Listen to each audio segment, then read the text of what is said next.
I'm Rosalind Curator, and this is the Clarksville Museum, and we know it by its real name, the Customs House Museum.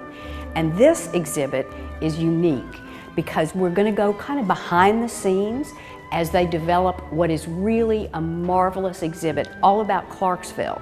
So today we're going to learn about Clarksville. This was all funded by the JCs. Stay with us. We'll learn about Clarksville.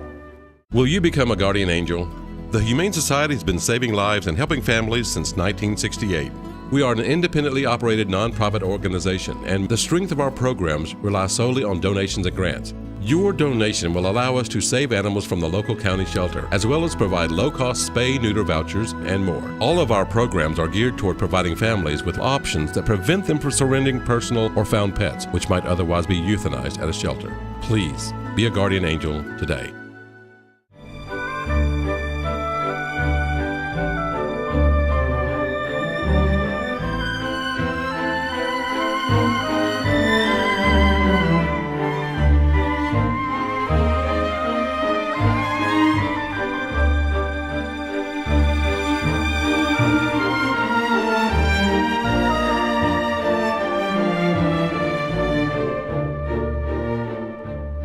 Welcome back.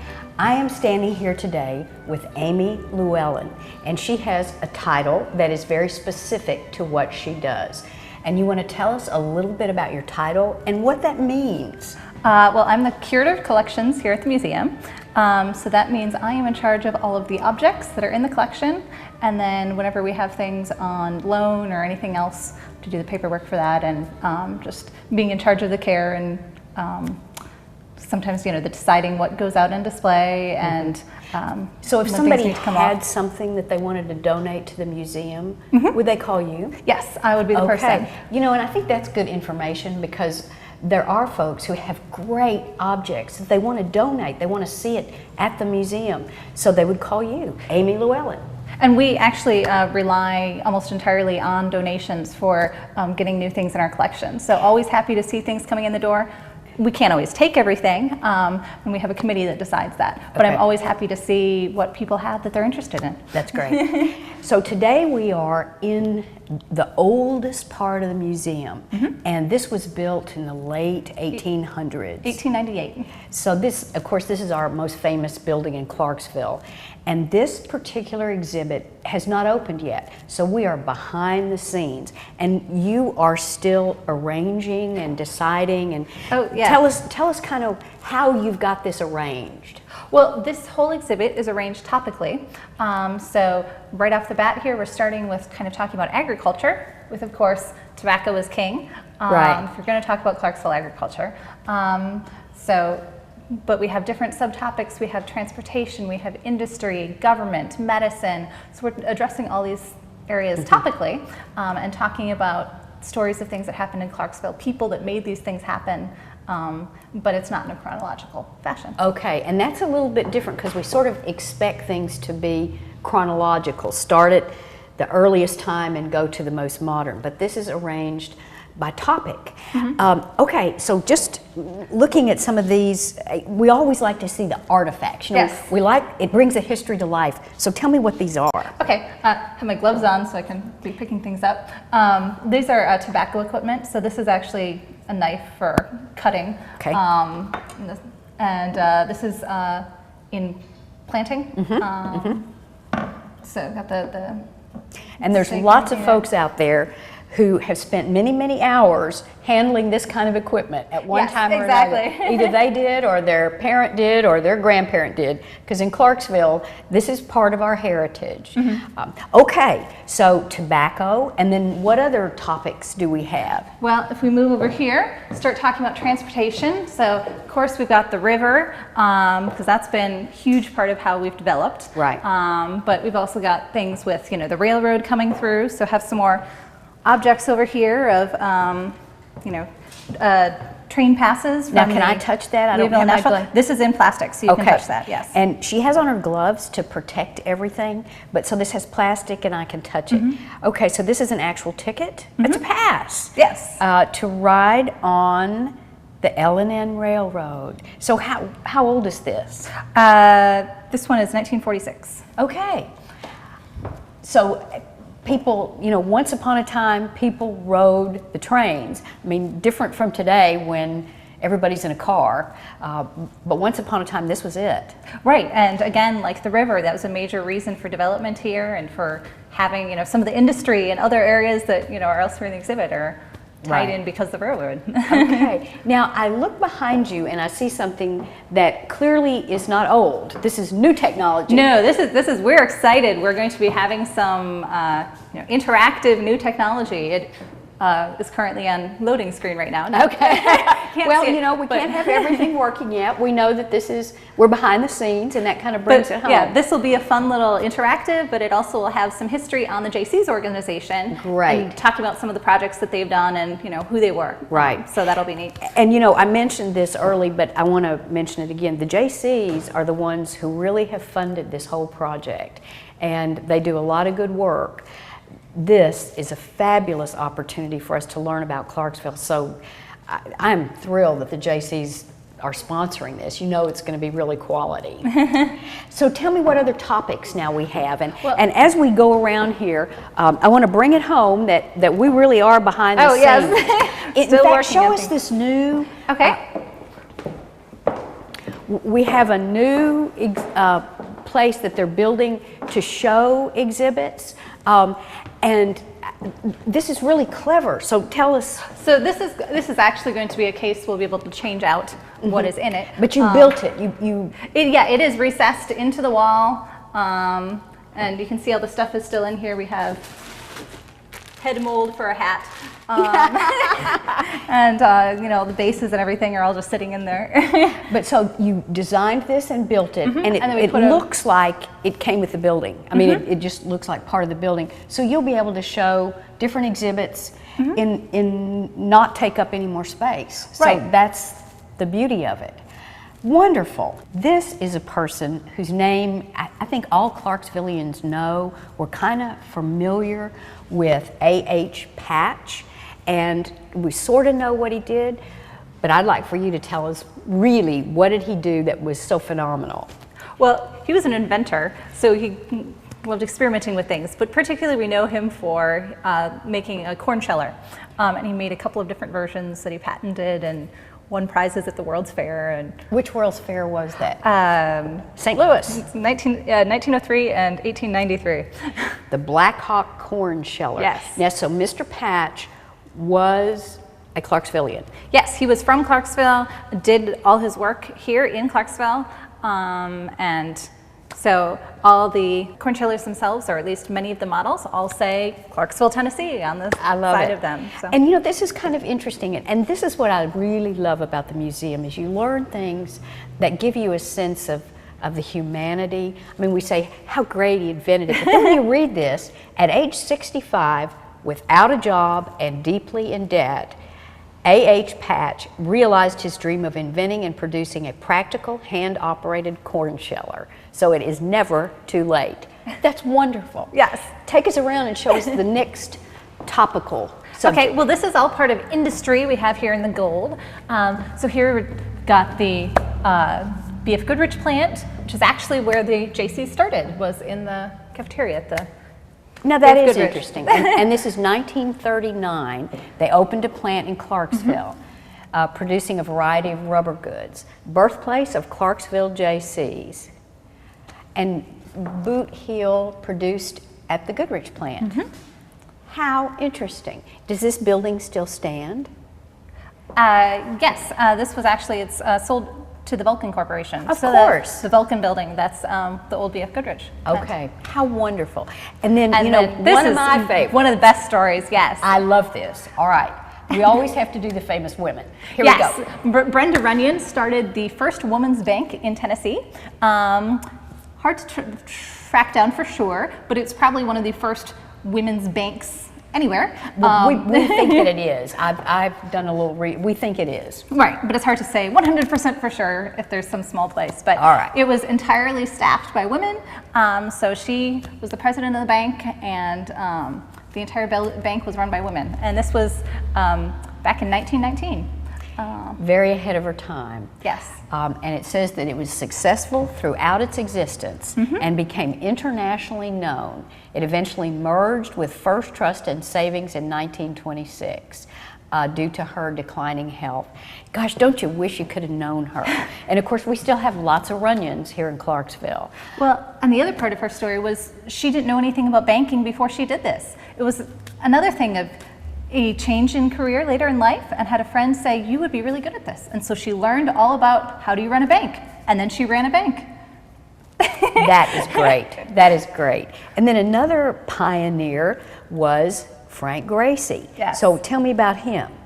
Well, he was very big in the kind of shipping and trade industry. So he had a number of steamboats on the river, but also took advantage of having the railroad, and had a conglomerate company that did all of the moving of goods. And this is a picture of a steamboat that I'm guessing is his. Yes, the Julian Gracie. Oh, it was one of several shallow boats designed for use in local river trade. The line established by the Gracie brothers dealt in coal, hay, corn, salt, and more. Yes. And we actually have the port and starboard lights from the Julian Gracie that are going to be over in the transportation section of the exhibit. How neat is that? And of course, that's another family that, we know of the Gracies in our history. Interesting. Okay, so what do we... So now we're going to transition. We've got military. Whoops. So talk about the bird cage and the effect of the Cold War here in Clarksville. It was big thing. And of course, everybody's familiar with the bird cage. And we actually did a show out there. It was great to go into the bird cage. And Fort Campbell is such a huge piece of our history here in Clarksville. Yes. But this very specifically is focused on Cold War drama. So this is all about the bird cage? This panel here, yes. Okay. And then here's a very famous lady down here. This panel is talking more about Camp Campbell coming in the first place. Right. And then changed us forever. Stockade Annie, who was one of the people that her land was where the camp was, and so they bought all our land, and she just started coming to the camp and visiting the soldiers, and they let her continue coming despite not being having any connection to the military again. And she visited folks and really had a relationship with the soldiers that were there. Yes. Very unique. And she is buried in the Greenwood Cemetery.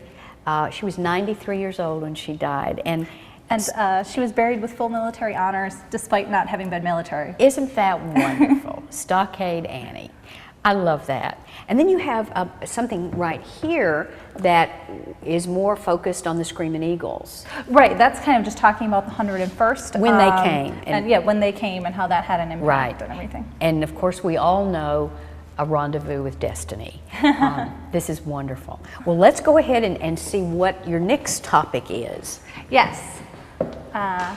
Tradition of Valor. This is just introducing the military concept. Here we've got some more talking about Fort Campbell, and then kind of Civil War and some of the early things. And we do have, for instance, Campbell, that Camp Campbell was named after. Right. And we do have very significant Civil War history in Clarksville. Of course, we've been to Fort Defiance, and that is wonderful to go and visit if you haven't done that great piece of history. But tell us a little bit about this right here. Tell us about William Bowen Campbell. I bet a lot of folks don't know who he was. No. He was a former governor of Tennessee. And commanded the 1st Tennessee Volunteer Regiment, but he's actually served during the Mexican War, and then during the As did many Tennesseans. And then during the Civil War, he was actually a Union general in the Civil War, and was in charge of making sure that no Clarksville citizens were being imprisoned unfairly if they shouldn't have been imprisoned. So we had a little protection, and Clarksville was treated with a fairly light hand. In terms of the Civil War compared to other places. So Civil War commands changed. And so who do we have here? Well, this is actually Andrew Foote. Of course. That's who we Union surrendered General to. Yes. This is wonderful. So you can see that this is a fabulous exhibit. It is under construction, but when this opens, don't miss it. Now tell us when this is going to open. The Becoming Clarksville is officially going to open on November 12th. So yes, come in and see. There's lots of interesting bits of history. There'll be the interactives. We actually have a couple of films also. So it'll be a nice experience. This is something you don't want to miss. Now, Amy, I want you to tell us, we know the date is November the 12th. Give us the museum hours and cost so that folks will know, and we will put these on the screen so that you can really be familiar with it. Yes, we are open Tuesday through Sunday. And Tuesday through Saturday, the hours are 10 to 5. On Sunday, the hours are 1 to 5. Admission is $7 for adults, $5 for seniors or college students, $3 for children 6 to 18, and children 5 or younger are free. Great. Thank you.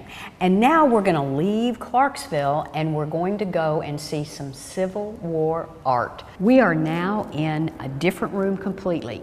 We're not in history, we're in art.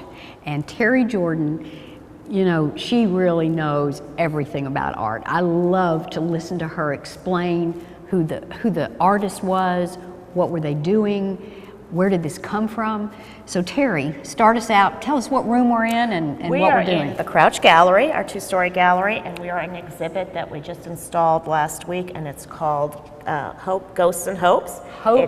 Ghosts and Hopes. And Hope. By Dane Carter, who is a Nashville artist.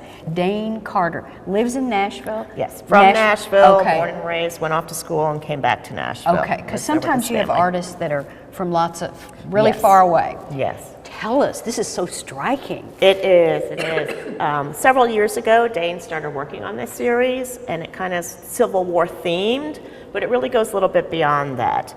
When he was 16, his father passed away, and he kind of really got interested in this spiritual aspects and kind of led into this ghost, and he reconnected into the Civil War. He uses a lot of photographs that he takes from reenactments. And from old photos, as you'll see as we go through the exhibit, and it really brings it into a modern, contemporary time frame, kind of a timeless thing. And then he's also tied it in with some of these great renderings of vintage 1800 wallpaper patterns. I wondered what that was. So They that was are, a and I wallpaper. love those. I saw these at his studio this summer and thought it was a great breathing space between the figurative work. And that's nice, the way you said that about a breathing space, because when you look at these are heavy.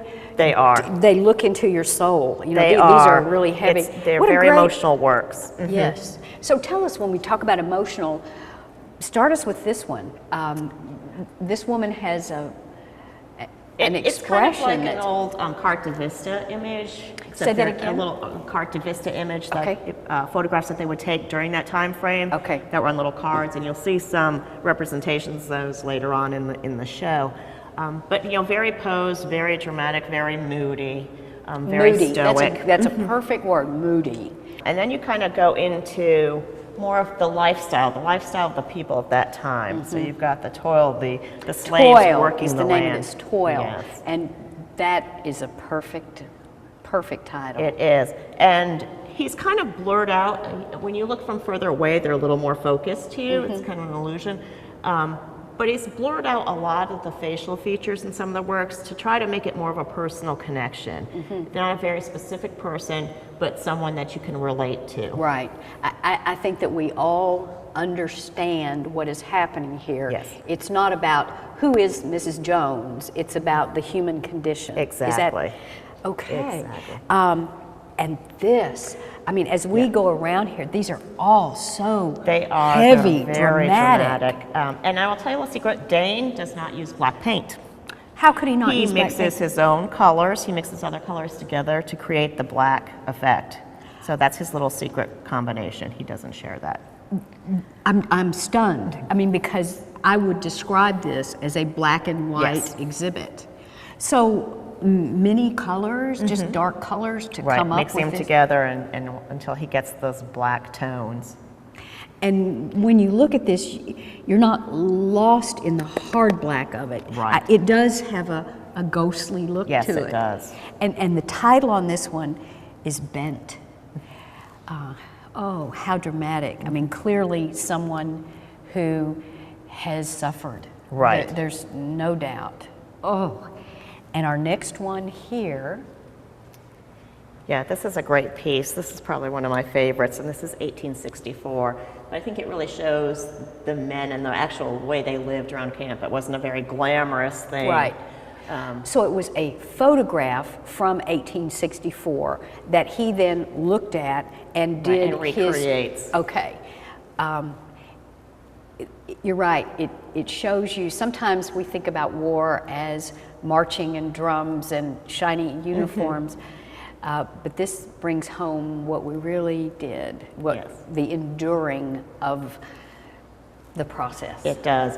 And I think, again, going back to the wallpaper patterns, I think they kind of bring it all home. I think, everyone can relate to an old house or someone there in their past and those wallpapers, and I think that makes it more of a family and personal effect onto the exhibit. So these wallpapers, would this have been in the size that it was? Or no, this would be an enlarged. Okay. Yeah, he's honing in on just a small section and recreating it.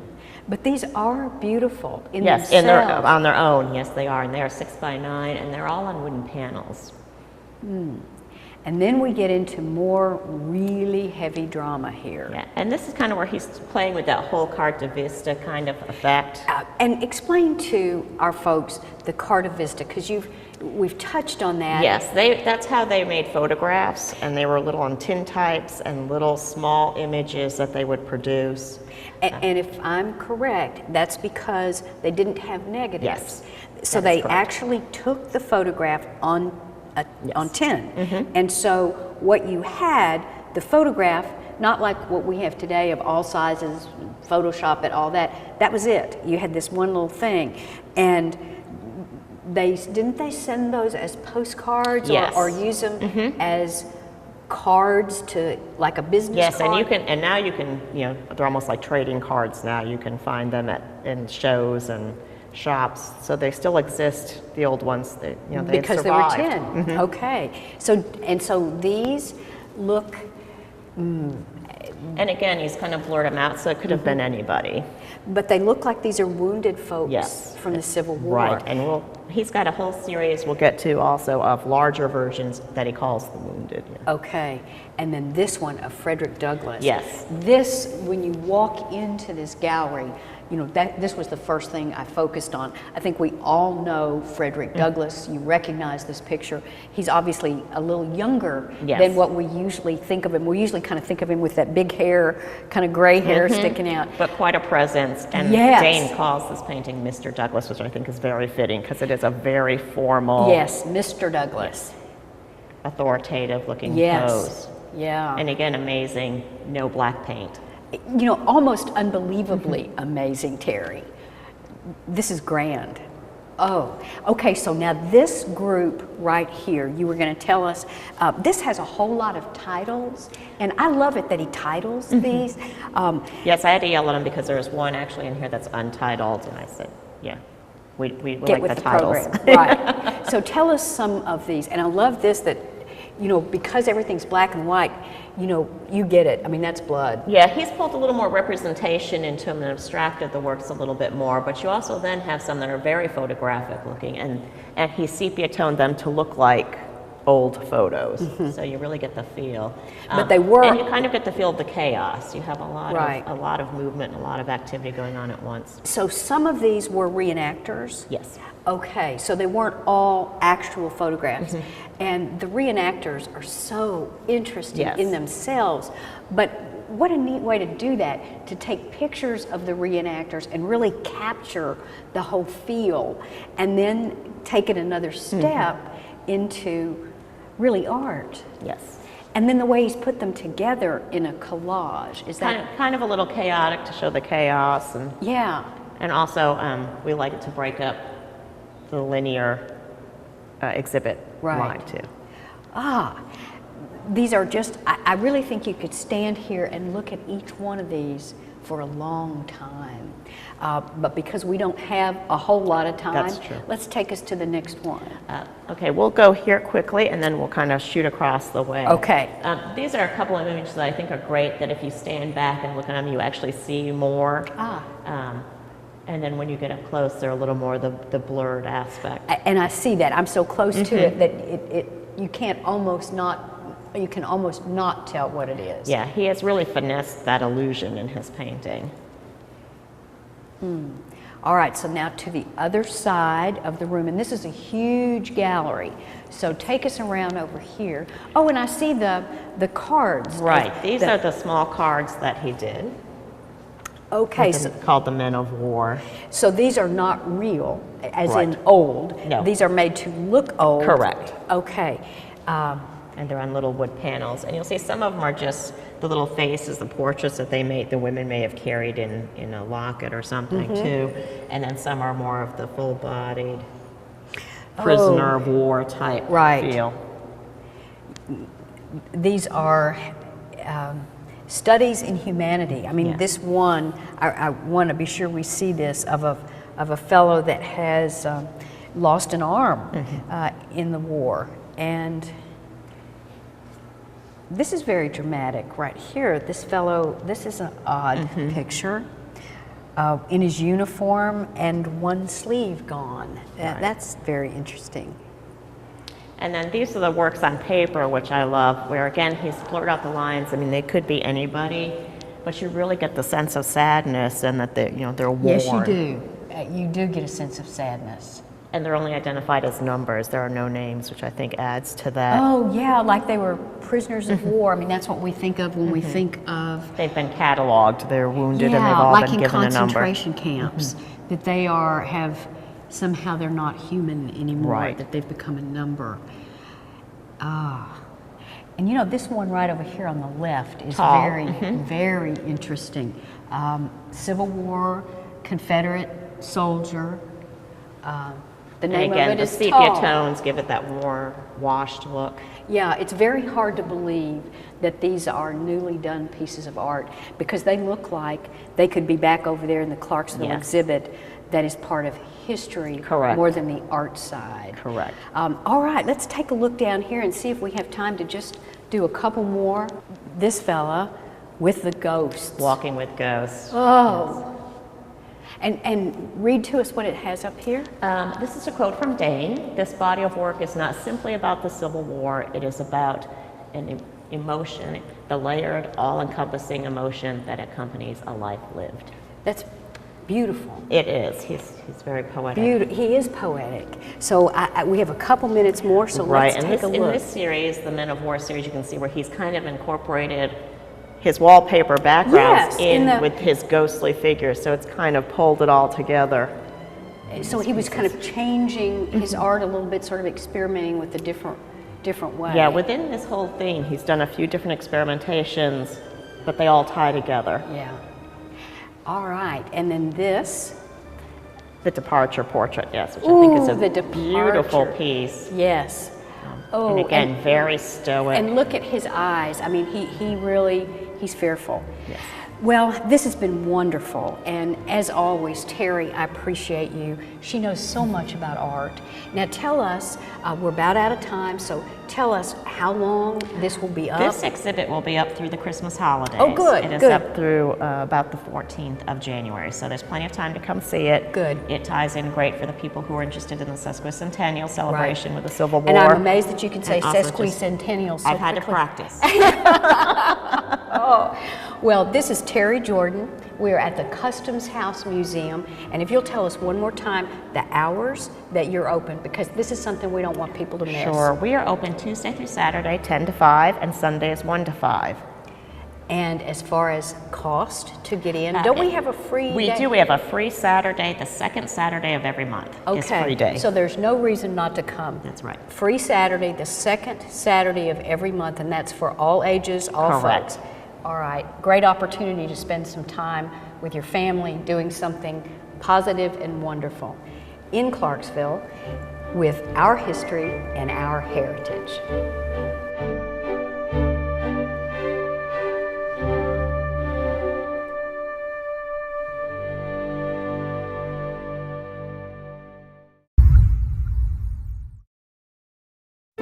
Change how children in your community grow. Our children need us more than ever. Donate or volunteer. BigBrothersBigSisters.org.